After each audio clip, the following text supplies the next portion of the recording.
আসসালামু আলাইকুম।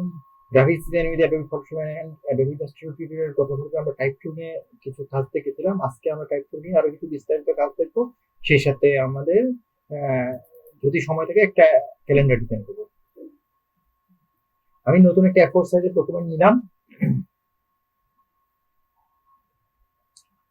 টাইপ টুলের ক্ষেত্রে আমরা আমাদের শর্টকাট হচ্ছে টি।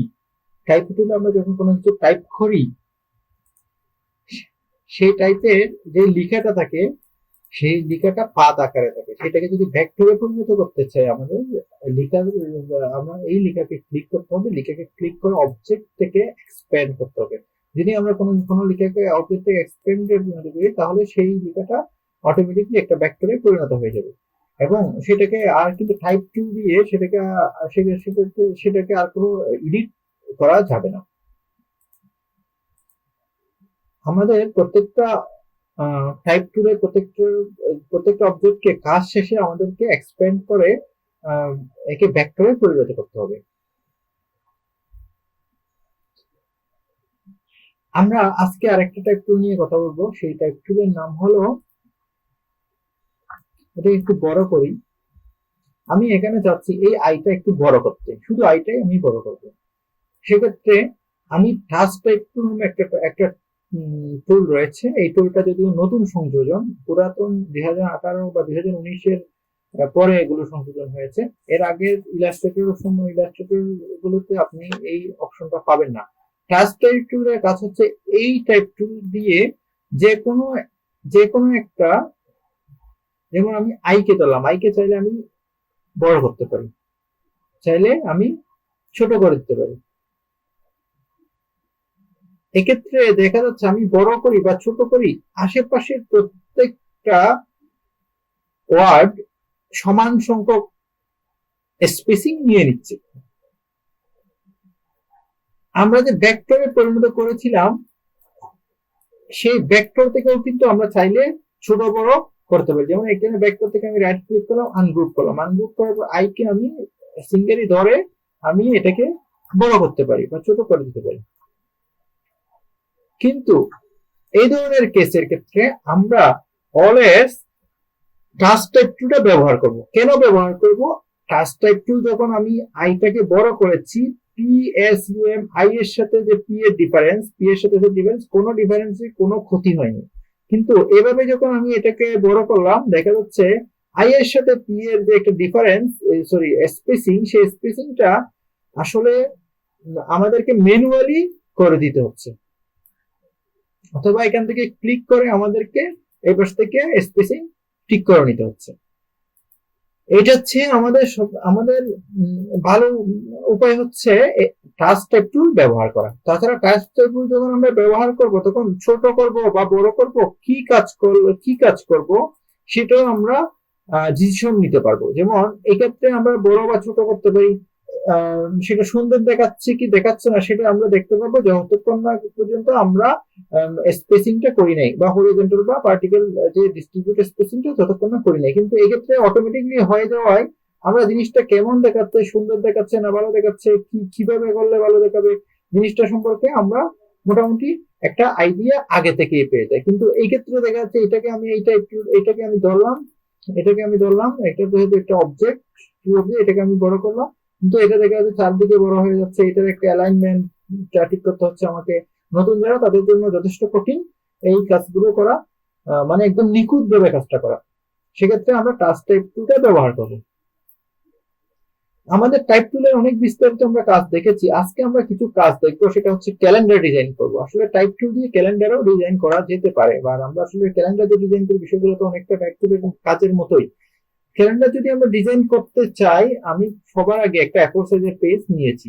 A4 সাইজের পেজে আমি উপরের দিকে একটা অংশকে এভাবে ব্লক করলাম। ব্লক করার পর এটাকে হালকা একটা কালার দিয়ে দিব। হালকা কালার বলতে দেখা যাচ্ছে একদম সাদার কাছাকাছি একটা কালার, হালকা একটা কালার দিয়ে দিয়েছি।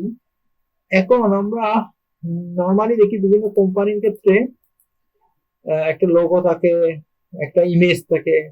আমরা কিছু ইমেজ ফাইল থেকে আমি প্লেসে যাব, প্লেসে গিয়ে দেখি কোনো ইমেজ, আমি কয়েকটা ইমেজ নামিয়ে রেখেছিলাম মাউন্টেন ইমেজ, সেই মাউন্টেন ইমেজ থেকে কোনো একটা ইমেজ আমরা নিয়ে আসবো। আমরা কয়েকটা ইমেজ নামিয়ে রেখেছিলাম, সেই মাউন্টেন ইমেজ থেকে কয়েকটা ইমেজ, একটা ইমেজ আমি এখানে নিয়ে আসি। তাহলে এখানে ক্লিক করলাম, এখানে একটা ইমেজ আমি নিয়ে আসলাম। সেই ইমেজটা একটু বড়, ইমেজটাকে আমি একটু ছোট করে নিব আমার কাজের সুবিধার জন্য। আমার কাজের অনুসারে আমি ইমেজটাকে বসিয়ে দিলাম। এখন আমার একটা লোগো দরকার, বিশেষ করে এই পাশে আমি একটা লোগো বসাতে চাই। ফাইল থেকে আমি প্লেসে গেলাম, প্লেস থেকে আমি আমার একটা লোগো ডিজাইন করা ছিল আগে, যদি লোগোটা ভালো ছিল না, এমনিতেই ডিজাইন করা, সেটা আমি লোগোটা প্রিন্ট যেখানে পাবো এখান থেকে আমি সেটাকে প্লেস করে দিলাম। তাহলে শিফট এবং অল্টার ধরে এই লোগোটাকে আমি এখানে বসিয়ে দিলাম এবং আর্টবোর্ডের সাপেক্ষে এটাকে আমি সেন্টারে নিয়ে যাবো। লোগোটা মনে হচ্ছে একটু বড় হয়ে গেছে, লোগোটা একটু ছোট করে দিই। আচ্ছা, এই মুহূর্তে আমাদের কাজ, এই পাশে কোন মাস সেটা লেখা, এই পাশে একটা সাল লেখা। ধরে নিলাম আমি এখান থেকে টাইপ টুল নিব, নিয়ে এই পাশে আমি ধরে নিলাম এটা হচ্ছে জানুয়ারি 2030, জানুয়ারি মাস, এটা হচ্ছে জানুয়ারি মাস। এবং এটাকে একটা ফন্ট দিয়ে দিতে হবে। ফন্টটা হতে হবে এমন একটা ফন্ট, যেই ফন্টটা মোটামুটি ডিজাইনিং এর জন্য ভালো।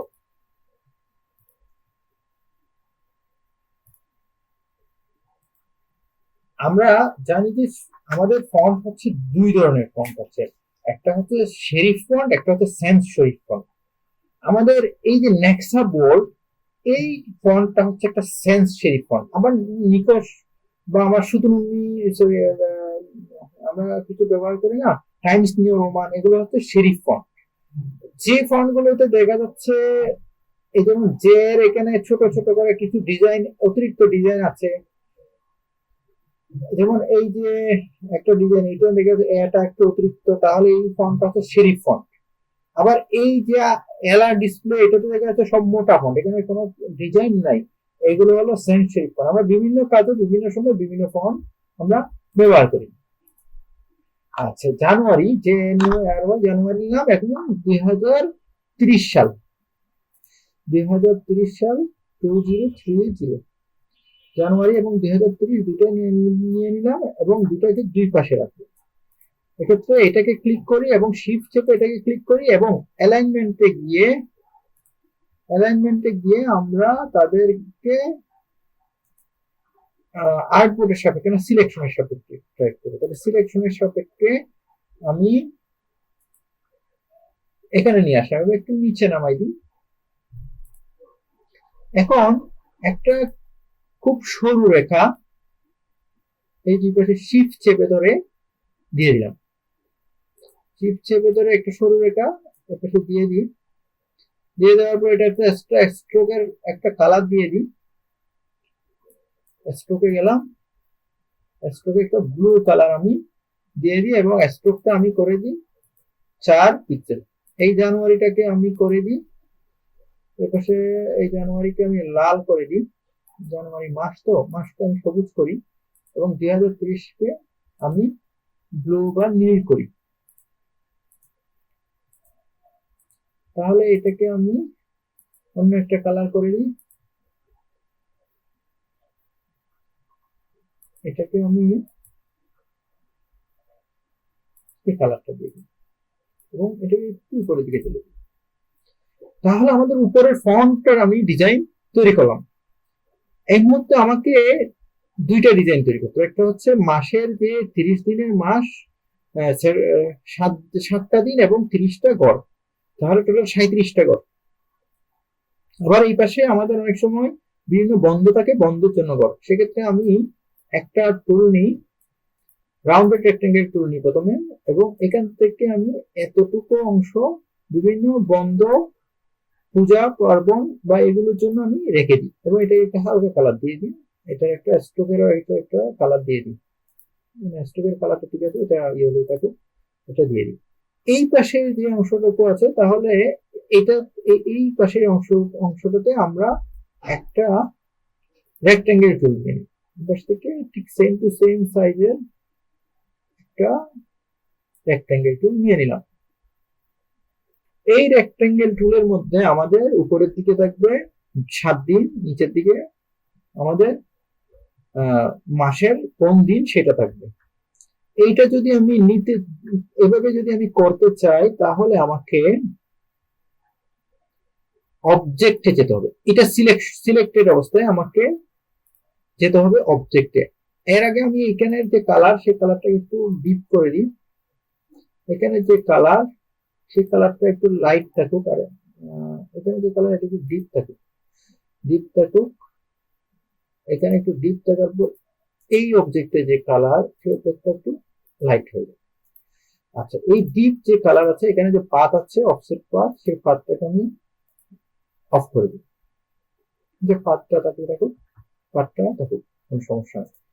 এটাকে আমি সিলেক্ট অবস্থায় অবজেক্টে যাব, অবজেক্ট থেকে আমি যাব।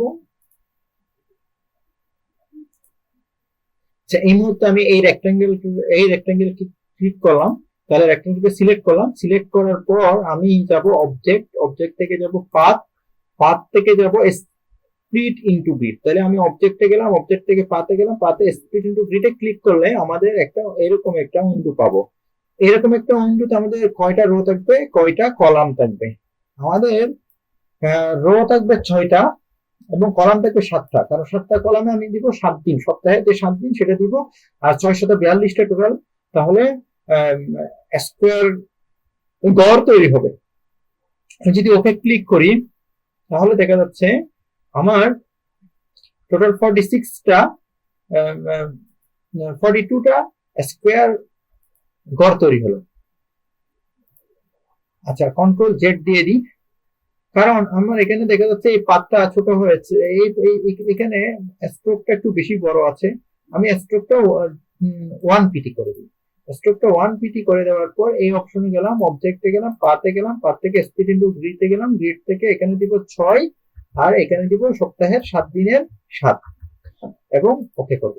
তাহলে এই একটা অপশন তৈরি হলো, এখানে এই একটা অবজেক্ট তৈরি হলো। এখন আমি এই অবজেক্টের এই পাশে আমি এখানে নাম বসাবো যে এস এ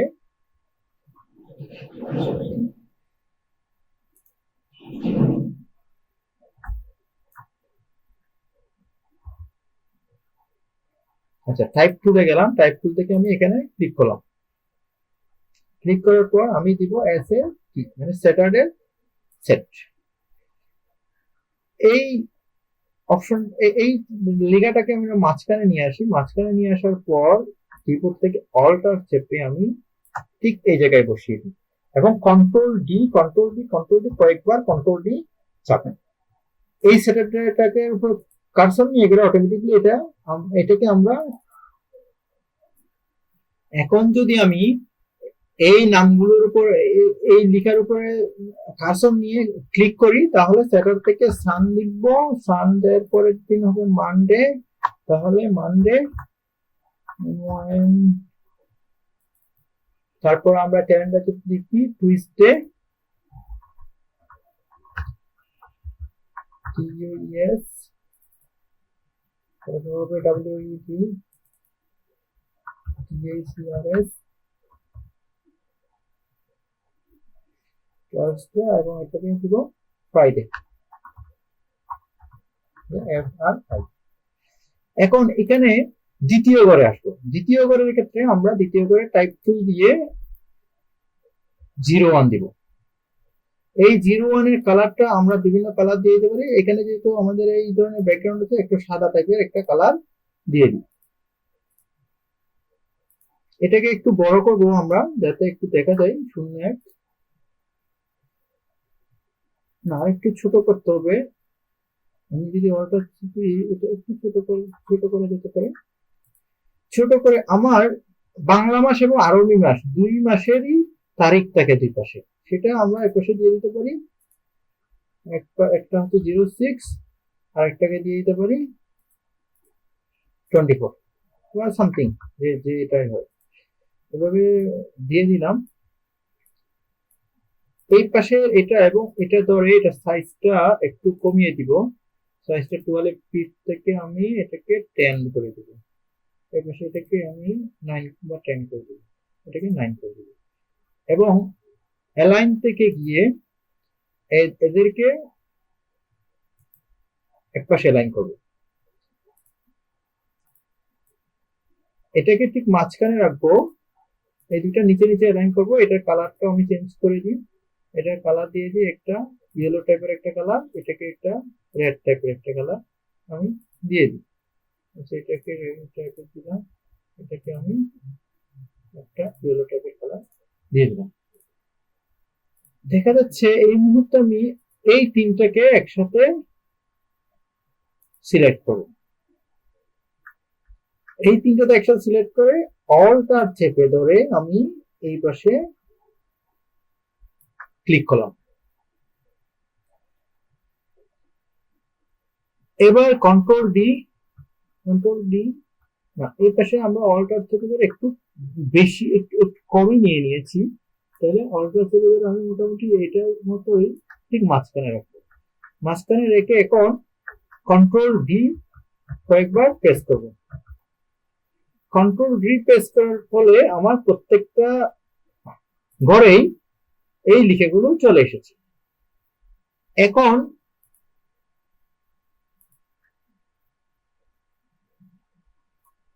এখন আমি শিফট ধরে এখানে প্রত্যেকটাকে ক্লিক করব বা প্রত্যেকটা অবজেক্ট আমি ধরে নিব।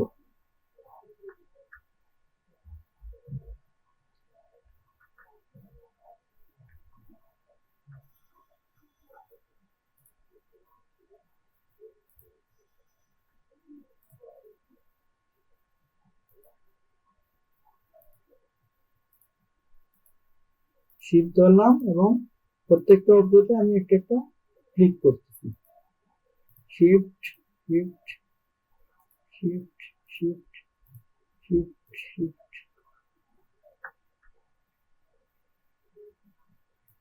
এবারটা একটু ছোট করে নিতেছি।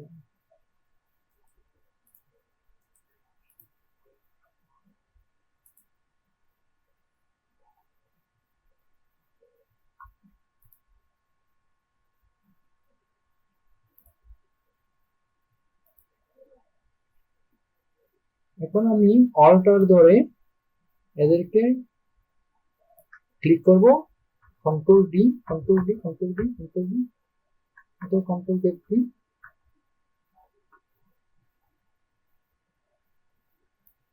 এটাকে একটু নিচের দিকে নিয়ে আসি, অল্টার ধরে আবার নিয়ে আসি, অর্ডার ধরে আবার নিয়ে আসি,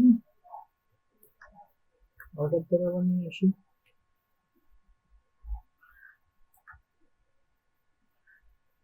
অর্ডার ধরে নিয়ে আসি, এখানে দিয়ে দিই।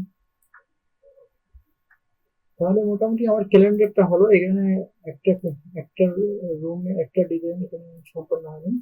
আচ্ছা, এটাকে আমি নিয়ে আসি, কন্ট্রোল জেড দিই, কন্ট্রোল জেড দিই, কন্ট্রোল শিফট জেড দিই। আমাদের আমরা জানি কন্ট্রোল জেড মানে হচ্ছে আনডো, কন্ট্রোল শিফট জেড মানে রিডো। এটা শুধুমাত্র অ্যাডোবি ইলাস্ট্রেটরের ক্ষেত্রে। সেটাকে দিয়ে দিই, এটাকে অর্ডার করে এদিকে দিয়ে দিই, কন্ট্রোল ডি দিয়ে দিই, কন্ট্রোল জেড দিয়ে দিই। এটা কন্ট্রোল ডি তে এটা কাজ হচ্ছে না। আমি যেহেতু এটা 6 এবং 7, তাহলে তার তো অনেকটুকুই পরিবর্তন হয়ে যায়। যেহেতু আমরা একটা রেক্টেঙ্গেল নিয়েছিলাম স্কোয়ার টাইপের, 6-7 যেহেতু হয়েছে, এক পাশে একটু ছোট হয়েছে ছাপা, এক পাশে একটু বড় হয়েছে। এখন আমরা চাইলে এগুলোকে সব এডিট করে দিতে পারি সেটা মাস অনুসারে। আবার এক পাশে আমরা দিতে পারি, ধরে নিলাম আমাদের 1 তারিখ হচ্ছে জানুয়ারির 1 তারিখ হচ্ছে ছুটি, হলিডে। এই হলিডে হচ্ছে ধরে নিলাম যে পয়লা বৈশাখ, পয়লা বৈশাখ তো করতে ফেব্রুয়ারি, হলিডে দিলাম 14 দিয়ে দিলাম পয়লা বৈশাখ। পয়লা বৈশাখ নয়, 14 আমরা ফেব্রুয়ারি আমরা বিভিন্ন হলিডে লিস্ট গুলো এই পাশে দিয়ে দিতে পারি।